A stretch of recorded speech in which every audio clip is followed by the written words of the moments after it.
Bismillahir Rahmanir Rahim. Tevdar mi aveth gilwis. Arluth regnigis in Kernov. May for Muhammad sallallahu alayhi wasallam enors. Of charge ibhev feladov. Oges hapel. Penag aworthia kendu iastev penainis gulu. Hag in weth mernans cruel. Assalamu alaikum wa rahmatullahi wa barakatuhu. My name's Sam Martin Burr, and a very warm welcome back to my YouTube channel.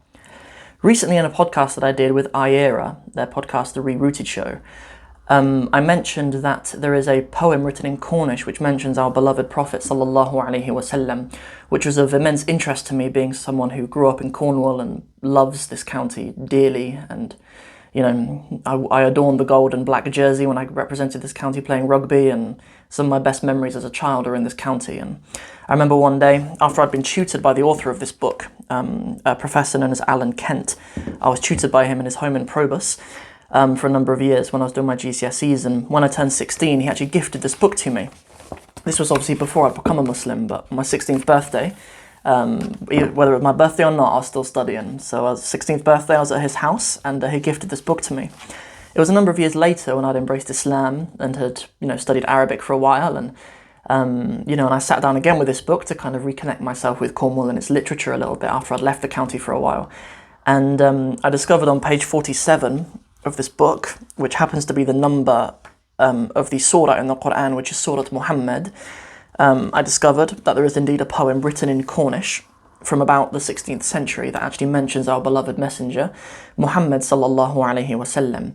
So I wanted to show it to you guys. I wanted to show you the book just to prove that it is real and I've not made it up, and also to let you guys hear a little bit of Cornish. There is a disclaimer. I don't claim to be fluent in Cornish or be incredibly knowledgeable in the language, but I have heard people speak it a lot, and I have, before actually doing this, I did kind of brush up on correct pronunciation of the vowels and things like that, so hopefully I haven't butchered it too much in my introduction. So I wanted to just say a few things about it, which was fascinating. I mean, the author of it is someone called King Tewdwr. Tewdwr is a term written here, but it means Tudor, right? It's in the Tudor era.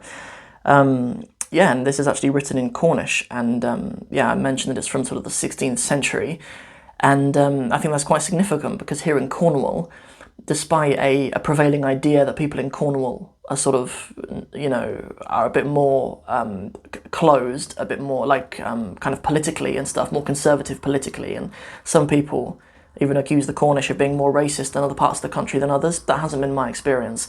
Being married to someone who's black, and being married and having kids who are mixed race and stuff, living here, and and also just being a Muslim as well. I think people underestimate the Cornish massively, and Good. So what else did I want to say?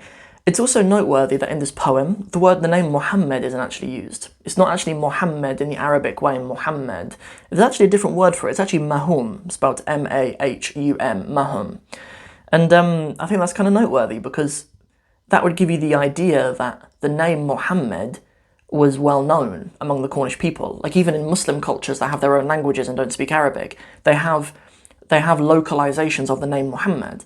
Like in Turkish, for example, our Turkish brothers and sisters use the term Mehmet or something like that, and in Somalia they have the name written like Mohammed, where they often put an X in the middle instead of a H, and they have their own kind of spellings and localizations of the name Muhammad. And the idea that there's a Cornish localization of the name Muhammad would give me the impression that the Cornish were more familiar with who the Prophet was than we might otherwise think. I'm not putting an argument forward in this video that there's some ancient Islamic history in Cornwall, or that like Cornwall had a big Muslim community or anything. I think there's little evidence for that, but there certainly was knowledge of who the Prophet was and what Islam was in the time, and there is even poetry of praise of the Prophet. So let me move on to what this poem actually means. So the translation that's given here is: Tewdwr I am called, Lord reigning in Cornwall, that Muhammad be honoured, is my charge without fail, near and far. Whosoever worship another god, they shall have keen pains, and likewise a cruel death. The poet here seems to be testifying the Shahada. It seems to be testifying that Muhammad should be honoured, i.e. as a prophet, and that only God should be worshipped, which is essentially the Shahada, which is pretty profound. And it's kind of beautiful that this actually rhymes in Cornish as well. It's Arluth regnigis in Kernov, of charge if heb feladov. There's Kernov, feladov. And then further down we have you know, kendu, pain is gulu. We have ogha pel, Mernan's cruel. Like it actually, like this poet has actually found a way to make the shahada rhyme and fit into prose, fit in like poetic meter in Cornish, which I think is just beautiful. So what I wanted to do is, I don't know if this has ever been done before, but I would like to offer a translation from Cornish into Arabic, and I'd like to present my own translation. There are some grammar discrepancies in my Arabic that I've put, but that's purely for poetic license. Sometimes, I mean, even the greatest poets of Arabic history, you know, they often bend the rules of Arabic grammar in order to make things rhyme or to make things fit nicer into poetry. And like English poets do it as well. I'm not familiar enough with Cornish grammar to know whether King Theodore has done this as well, but I have done it in my Arabic. So let's hear it. تيودور أنا أسمى رب صاحب كورنوال أن محمدا يكون مكرما هو علي بدون فشل قريبا وبعيدا أما من الذي يعبد إلها غيره فله الآلام الشديدة وكذلك موت قاص. Very nice. So I'll talk you through it like a little word by word for the Arabic students out there who would benefit from this. So Theodore is just the name. It's an Arabization of the name Theodore. أنا أسمى. أسمى is the passive of the verb سمى يسمي. أسمى meaning to be called. If you are calling something else, then يسمي, you call it. But if you are called, أسمى. Theodore أنا أسمى. Theodore, I am called. رب, a lord. صاحب Cornwall. We know the term sahib to mean a companion usually, but it's used in, there's a poem of Imam al-Shafi'i as well, rahimahullah, who even says, صاحب الدنيا أنت وصاحب الدنيا سواء is the verse that he uses. Or maybe he uses مالك الدنيا. I can't remember exactly, but they essentially mean the same thing. أن محمدا, that Muhammad sallallahu alayhi wasallam, may Allah be pleased with him, may peace and blessings be upon him rather. يكون مكرما, that he will be مكرما, that he will be honoured. هو علي, it is upon me literally, or it is my responsibility. The poem says, what does the poem say? Of charge ibheb feladov. So yeah, it is my charge without fail. بدون فشل, without fail. قريبا, near, وبعيدا, and far. أما من الذي يعبد إلها غيره. As for the one who worships another god, the English poem says, whosoever worships another god. And I just had it as for he who worships another god. فَلَهُ, then to him, الْأَلَامُ, the pains, الشَّدِيدَةِ, there are severe pains rather than keen pains.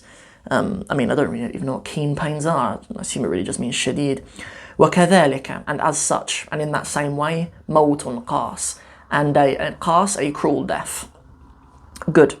Okay, so that's my kind of Arabic rendition with a few lessons for you guys and a little introduction just to something mentioned in Cornish poetry from the 16th century.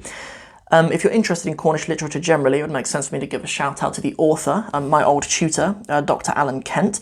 This book is The Literature of Cornwall, Continuity, Identity, Difference from the year 2000, from the year 1000 to the year 2000. So 1000 years of literature in here. I have looked in the index to see if Muslim or Islam or Muhammad is referenced anywhere else, and it is not. Thus why I put forward the the truth that there's very little evidence to suggest that Islam is like a prevailing religion among the Cornish during this era, but it is noteworthy that the name of our beloved messenger, sallallahu alaihi wasallam, the most influential man to ever walk the earth, is even mentioned in the depths of Cornish literature. Assalamu alaikum wa rahmatullahi wa barakatuhu.